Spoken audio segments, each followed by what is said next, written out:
Yeah, I know, you need to move on that. Good evening, let's stand for the pledge. Look, there's no more. Pledge allegiance To the flag of the United States of America and to the republic for which it stands, one nation, under God, indivisible, with liberty and justice for all.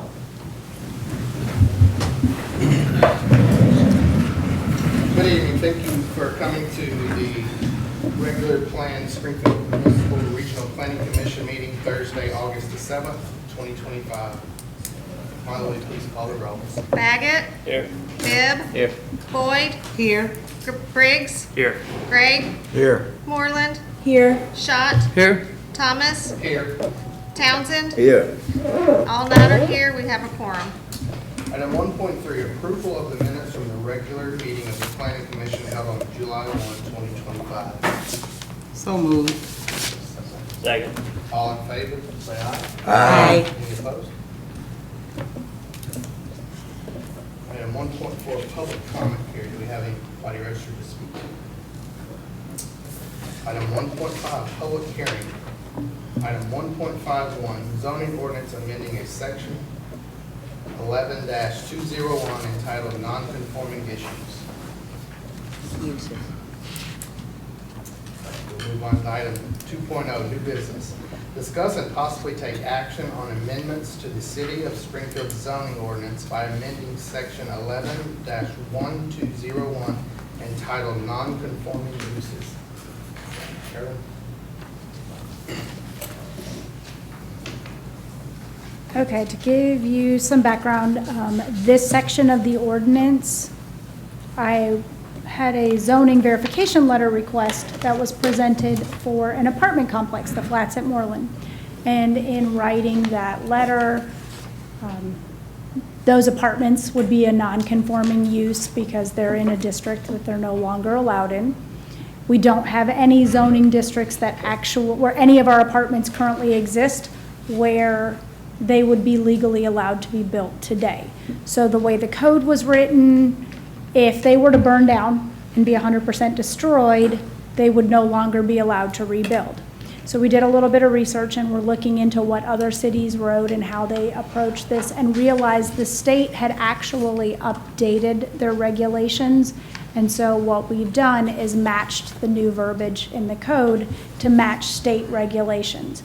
Essentially, that would allow these apartments and any other structures, but specifically we were looking at it with apartments, multifamily units, to be rebuilt. The way it's been revised by state code is how it's written in the ordinance, and how it's written that it will be amended in the code to specifically state that new principal building for a non-conforming multifamily residential use may be reconstructed only in the event of damage, whether partial or complete, by involuntary fire or wind damage or other natural disaster pursuant to Tennessee Code annotated 13-7-208.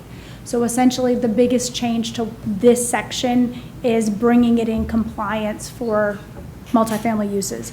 The other small change is the period of abandonment or discontinuance, which was stated in the code, I believe, for 1 year, and state regulations now state 30 months. So we've changed it to match state regulations. So that is the reason and the background for making this amendment to the zoning ordinance. So we're asking you for a recommendation to move this forward to Board of Mayor and Aldermen. Anybody have any questions for Ms. Durham?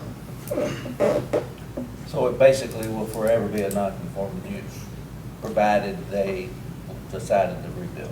Yes. The long way. Unless, honestly, let's say one of the commercial districts where some of these apartment complexes are located, unless multifamily uses are added back into that. So after the flats at Moreland were approved and starting under construction, it's my understanding that the ordinance was changed pretty much immediately after that, which is why they're no longer allowed in that district.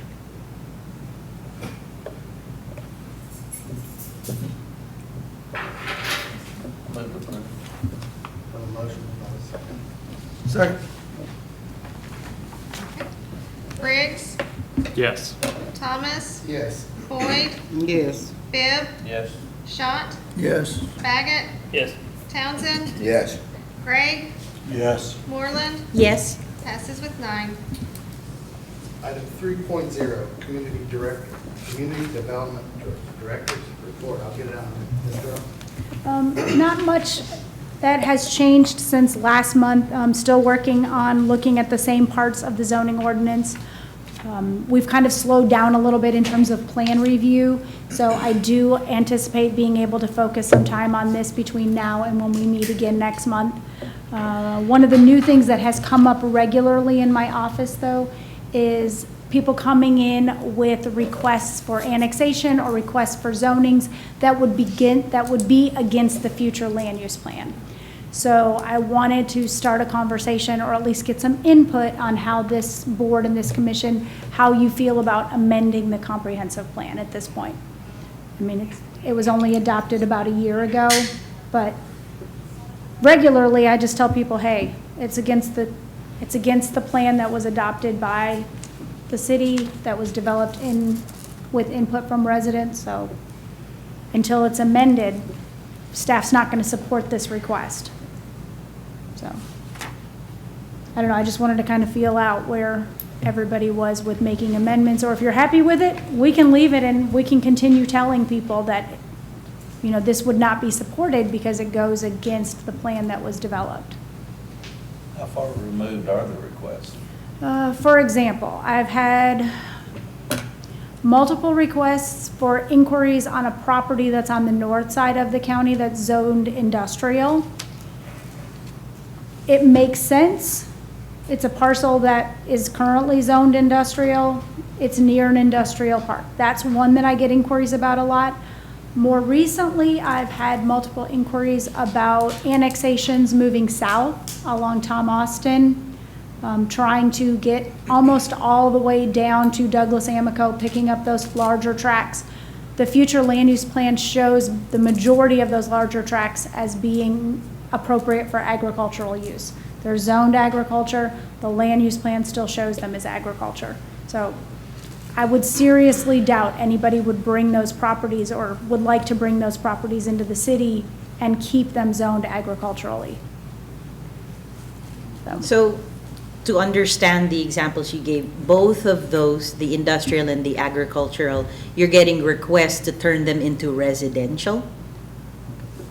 The ones on Tom Austin, it's been kind of a mix. Some people are considering some commercial because it is on Tom Austin. More recently, it is probably an SP or a PUD neighborhood would be what I would anticipate they would try to rezone to.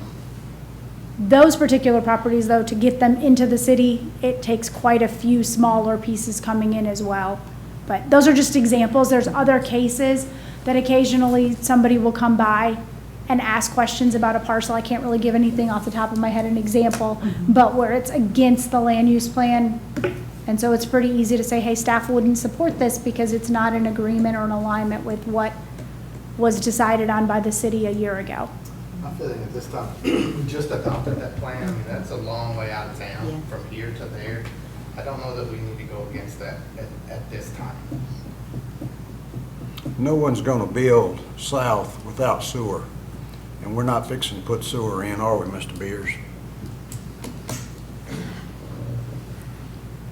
Yeah, I agree with everyone else to kind of trust your professional judgment on looking at the land use plan. You know, we may want to revisit it in a few years, but it's been too soon. There's a lot of thought and coordination with the different departments to come up with that.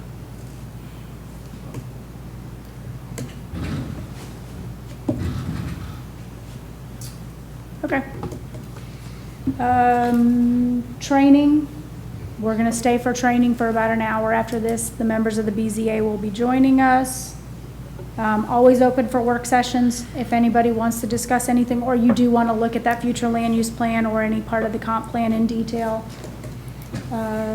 This was all in your packet, all of the different projects that are still being reviewed. The one thing I did leave off, though, is the Panera Bread site. I realized when I updated the slide today that I had not put that on there, as being under review by staff.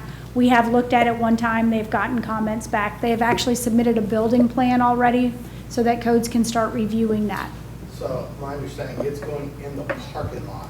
It is going in the front of front El Altina. corner of the Mhm, park. the front corner. And then when they develop that, they're going to do some interconnectivity with the Seiler Center, which is the building that's outside the Walmart driveway access. Okay.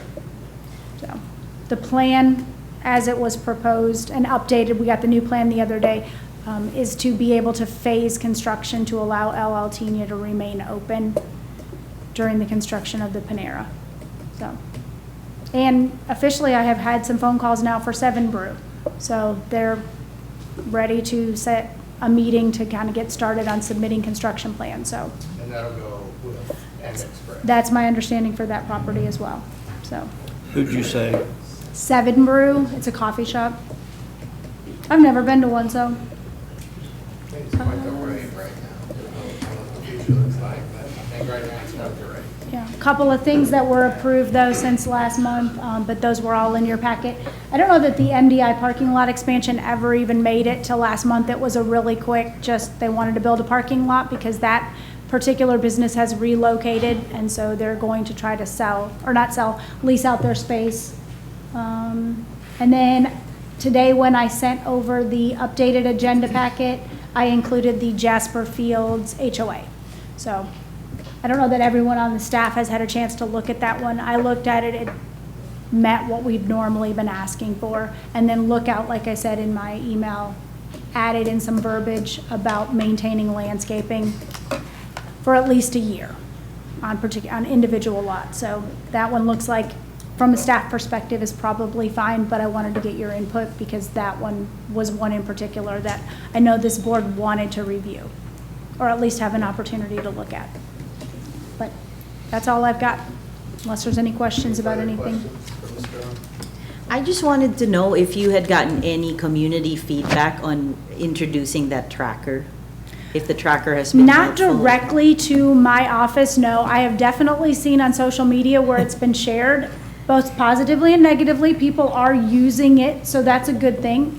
I don't see as much online about people being confused about what's being built. So I think it is helpful in that sense. Okay. But it is available. I know that as of today, I mean, it was updated with Panera today, so we are actively using it in-house. Motion to adjourn. Second. Yeah. Oh, I thought you had the motion. Motion to adjourn. I thought you made the motion. Motion to adjourn. Sorry, I'm excited. I'm making the motion to adjourn.